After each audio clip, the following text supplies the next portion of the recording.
The internet is indisputably the best way to communicate and transfer information in the modern era. Most of the world's population has access to it, and practically everyone in developed countries regularly uses it. Like it or not, the internet has become an essential service. The internet, like any other means of distributing information, has been used as a political and cultural tool. You've seen the title, you know where I'm going with this. In 21st century warfare, combat has become as much about ideas and beliefs as it is about artillery pieces and jets. Hearts and minds was the famous slogan from the Vietnam War, but it was revived for the wars in Iraq and Afghanistan. Fixing the issues left over from Saddam and the Taliban was a practically impossible task for the new US-backed administrations, but they did try. Corruption has been a foremost complaint about basically every government in Afghanistan. The US-backed government set up a few anti-corruption websites in its time. The High Office of Oversight was the premier anti-corruption office, and had a website and a hotline for reporting corruption. Some features the site had included basic information about corruption in the country, relevant laws, and news about corruption cases. Most notably, it included a form to fill out to report instances of corruption, as well as a phone line for a corruption hotline. The hotline is long gone, but I found an archived version of the form. Pretty basic stuff. You can write down your contact information or leave it blank and stay anonymous. I find it really strange you had to give your father's name to fill out a complaint. Real progressive government the US set up, huh? A lot of the site was under construction even as late as 2017. There are a whole 2 reports about corruption available to read. One is fairly well done, but the other can't be bothered to consistently add percentage signs. I can't imagine a site like this inspired confidence in the average Afghan that the government was taking corruption seriously. I wish I could say more about this site, but all the archives of it are pretty broken. It seemed to have offered other services besides anti-corruption measures. Things like asset registration and information about local government offices are also available. Say what you will about the web design, but that is a great logo. Can't say the same about that spelling. I found another anti-corruption website, Integrity Watch Afghanistan. This one is more about doing statistics and surveying in the country and interfacing with international organizations. This site is much more for use by foreign organizations rather than people within Afghanistan. Feels like maybe they were corrupt themselves, considering they stopped doing surveys after a few years but still gladly took donations. It's generally believed that the 2 presidents of the US-backed government were incredibly corrupt, and this has led to a culture of corruption in the country. These 2 websites are made all the more suspect when you consider that the High Office of Oversight answered directly to the president and wasn't accountable to any other governmental body. Another interesting Afghanistan-based organization I found is RAWA, the Revolutionary Association of the Women of Afghanistan. This site has been around since 1998, and it's one of the few sites I'll talk about that is still active. RAWA is a women's advocacy group in Afghanistan, and most of the site is news about the oppression of women in the country. They organize protests and operate anti-Taliban schools and hospitals, all good stuff. They're probably most well known for their secret filming and photography of Taliban oppression within Afghanistan, things like the Taliban violently suppressing peaceful protests.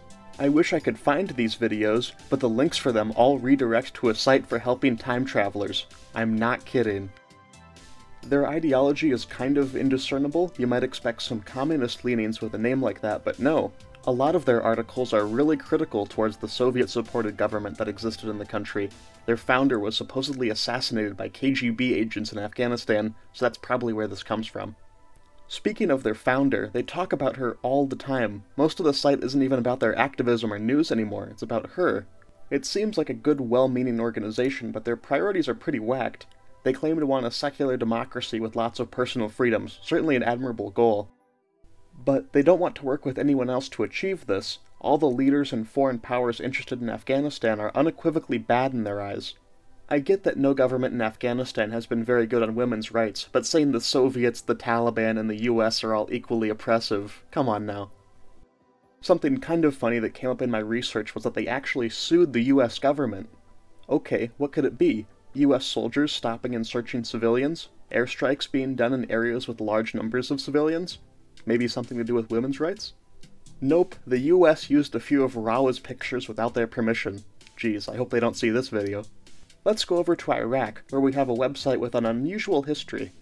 Al-Muharrar got its start as an anti-American website following the American occupation in 2003. The copyright at the bottom of the page says it started in 1992, but I couldn't find anything online from before 2003. Al-Muharrar means the editor in Arabic, so there's a ton of organizations that have the same name. I found one site claiming it has a newspaper in Australia. This is supported by the subtitle of the site, the first Australian English-Arabic bilingual journal, but that says it came online in 1994, not 1992, so who knows. The site has hosted a variety of content in its life, and allegedly has ties with the Ba'ath Party insurgents in the country. There's not a lot of information about this site, but I'd say that's true considering how many articles extol Saddam and the Ba'ath Party. They would later publish official Ba'ath Party statements and documents for them, so I'd say it's more than an allegation. The articles echo the Ba'athist line of wanting religious and ethnic unity in the country, but this shifted over time. Before Saddam Hussein was executed, the subject matter was mostly the same as the anti-war media in the West. Reports on civilian casualties, the weapons of mass destruction not existing, caricatures of George Bush, all that stuff. Al-Muharrir at this time wasn't even writing their own articles. Most of the site was URLs to resources in other countries. After Saddam was executed, this is when the rhetoric took a turn. Before, they talked about Iraqi resistance to American occupation. Now it was the Iraqi resistance. The relatively tame content of the site very quickly pivoted to calling for armed insurgencies and the overthrow of the US-backed government. There was a major Ba'athist insurgency in Iraq for the first few years of the occupation, mainly made of remnants of Saddam's personal guard and some special forces members. Notably, many employees of the secret police and intelligence services were still around and just sort of slipped back into normal society. Many stuck with the Ba'athist ideology and wished to help the insurgents or just advocate for their beliefs. The Ba'athist Party was banned and couldn't legally operate any media organization, but who is to say there couldn't be a nominally neutral website that just so happens to publish all sorts of Ba'ath Party stuff?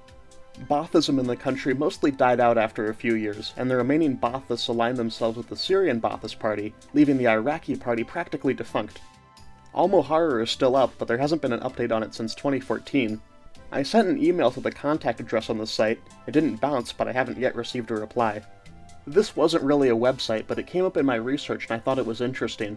ZamirNet was an ad hoc network made in the midst of the Yugoslav wars of the 1990s. Zamir means for peace in many Slavic languages.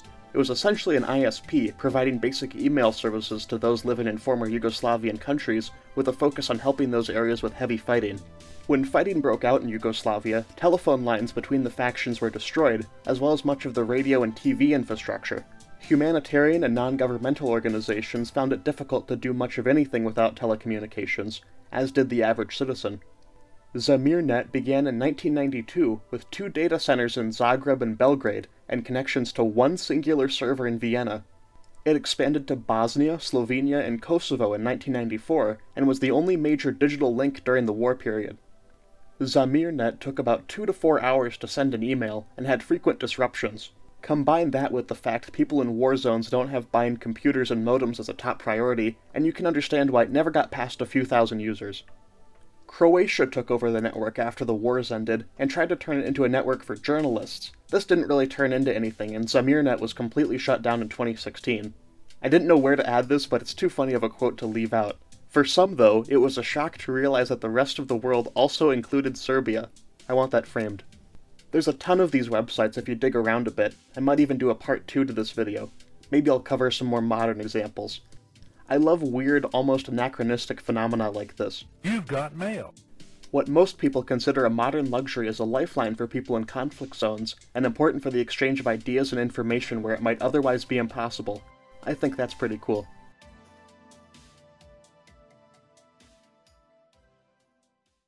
You have reached the 651 area code test number in St. Paul, Minnesota for the Minneapolis LATA 628.